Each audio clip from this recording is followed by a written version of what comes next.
ابني المفروض منهج KG1 في العربي مس ايمان اس صح. تابعوني على صفحه الفيسبوك مس ايمان اس صح، وتعالوا اقول لكم على منهج العربي في دقيقه واحده بس. ابني المفروض في KG1، المفروض ابني 3 سنوات و8 شهور ابدا معاه من اول خالص من البدايه.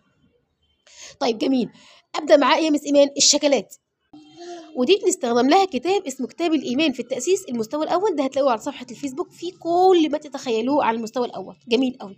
وبعدين يا مس إيمان، وبعدين هنخش على الأحرف بتاعتنا، وبرضه هتلاقوها في قلب الكتاب الحروف بتاعتنا. خلصت الحروف ما عندك الحمد لله، نخش بقى على الحروف اللثوية، وعايزة أقول لك ما تنقليش من مرحلة إلا لما يكون أفضل من المرحلة اللي قبليها.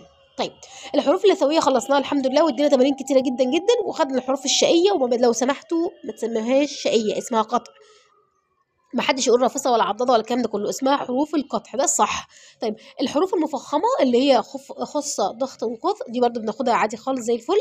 تمام. وبعديها بناخد الفرق بين الحروف المتشابهه اللي هي الباء والتاء والساء والجيم والحاء والخاء والصاد والضاد، كل ده احنا شغالين بيه. نفكركم برضو ان كل ده موجود فين، وده برضه هتلاقي الحاجات دي كلها في كتاب الإيمان في التأسيس. طب تعالي من كده نجيب الباقي. الباقي هناخد الحروف بحركة الفتح، وخلي بالكم ده بقى أول مطلع من مطالع المستوى الثاني في كتاب الإيمان في التأسيس.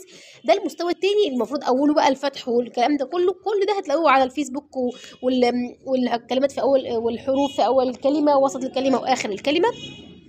هناخد بعد كده مثلا ايه الكلمات بحركه الكسر، وهناخد بعديها الكلمات بحركه الحروف بحركه الضم. خلي بالكم دي نهايه الترم الاولاني من، مش الترم الاولاني ده، السنه كلها من KG1.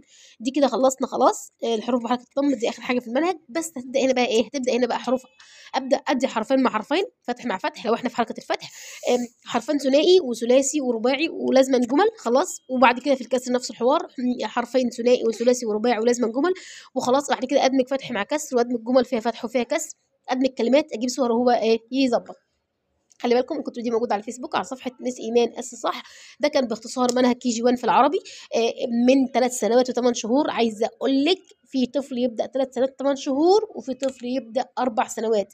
السن حسب كل سن طفل حسب التاني، كل طفل في استيعابه غير التاني. فعايزه اقول لك ابدأي بالحاجات دي وتوكلي على الله. ده منهج ابنك لحد الضم كده. احنا كده خلصنا KG1، وكل ده هتلاقيه في الكتب معاكي كاني بالظبط معاكي. يعني انا شارحه لكم الكتب بطريقه عاميه جدا جدا جدا فوق ما تتخيلوا.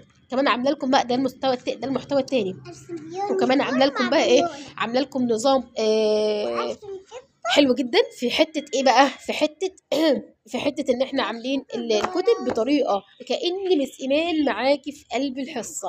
حتى الامور اللي بيحتاجوا الكلمات في الاول وفي الوسط وفي الاخر، كل الشغل ده معاكم